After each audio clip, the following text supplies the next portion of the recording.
Okay, Rachel, you said for me to recommend the university for you to go to study, and you want to study bachelor degree, and you are going to pay for your own. First of all, Rachel Mendes, my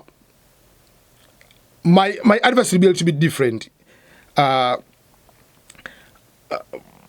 you're coming for a bachelor degree, number one, I would recommend for you not to go to a university which provides a full bachelor degree. Because in the US, there are two types of universities. There is what we call community colleges, and then there are those 4-year part. So community colleges, they provide 2 years of education. And after you finish the 2 years, you get what we call associate degree.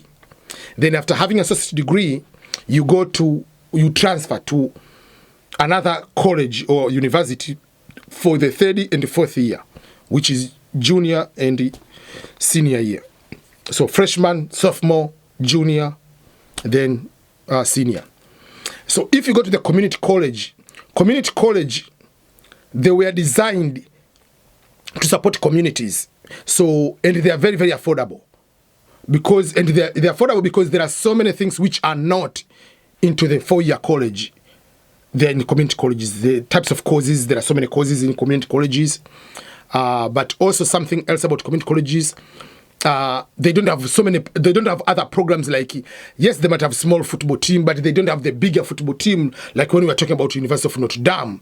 They don't have all these bigger things like you showed in the televisions, like all those kind of things.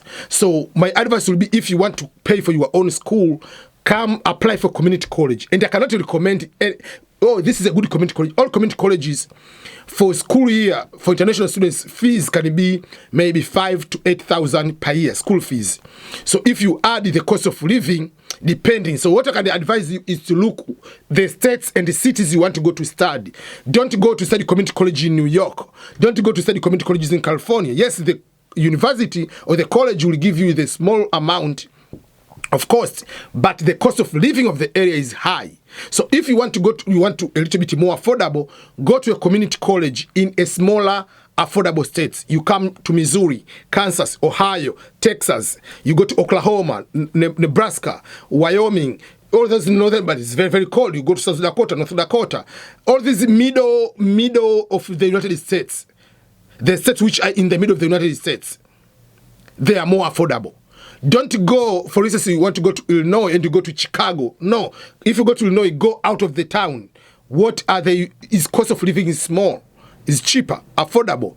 In that way, you'll be in a position to pay for school fees, maybe let's say 6,000, and the cost of living per year, it can be maybe less than 10,000. But if you go to California, the 1-bedroom is 1,300, just 1 bedroom. So if you put it per year, you are talking almost nearby 18,000 just in the accommodation. You haven't talked about food, you haven't talked about any other thing. So the cost of living in California will be higher, but if you come to Missouri or Kansas or Ohio or Texas, you can get 1 bedroom for $500 US. So those are the things to consider. So go to community colleges, and the community colleges are public, are only by the state. So just number one, apply for the community colleges. So look on the states. I cannot recommend any affordable one. What I can say, just I can recommend the state, but all the community colleges are very good to start with. So you study 2 years, then you transfer. But if your purpose is only to come and get education, that is your purpose. The purpose is not like maybe I want to get education, but I stay there. If your purpose is to get education, my advice usually tell people, go to Norway. Go to Norway. Why you have to go to Norway or other Scandinavian countries? Because there is no school fees. There is no tuition and fees in those countries. If you go to Norway, you do bachelor degree, or Finland over there, there is no school fees. There's no tuition and fees. From kindergarten to PhD is free. What they need for you is to prove the cost of living. So you need to have 10,000 per year. You put in the bank before you go. Then they give you admission.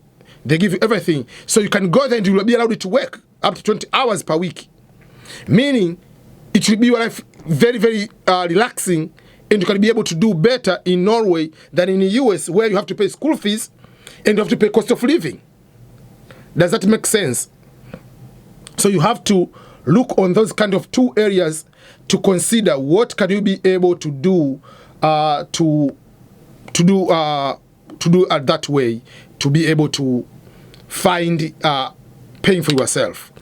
But for me, if I were you, I could just, if my dream is to come to America, I could apply to Norway first.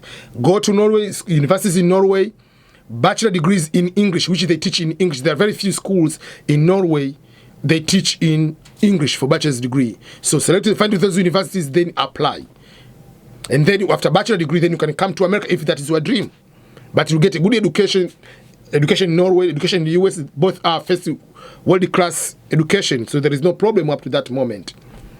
So that is my advice for you, instead of just jumping. But if you go to these other universities, you hear big names, these universities, private universities, they are so expensive. International students, the school fees can be up to 20,000. The cheapest one will be maybe 18,000. That will be the cheapest one if you go to a private, to normal universities, not community colleges. So why community colleges, you are going to pay maybe 5,000 to 8,000 per year.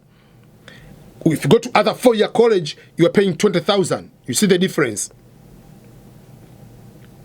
Don't go to a university because of its name. Don't go to the university because of the name of the state. As immigrants, we get caught up. Oh, I live in LA, I live in Chicago, I live in New York City, I live in New Jersey, I live in San Diego. Yeah, it's very nice to say those, but do you really happy with that one if you have to take care, or you have to pay the cost, and you are just a brand new international student, you are paying for everything for you on your own? So those are the questions you need to ask yourself before you go ahead to start applying for the universities.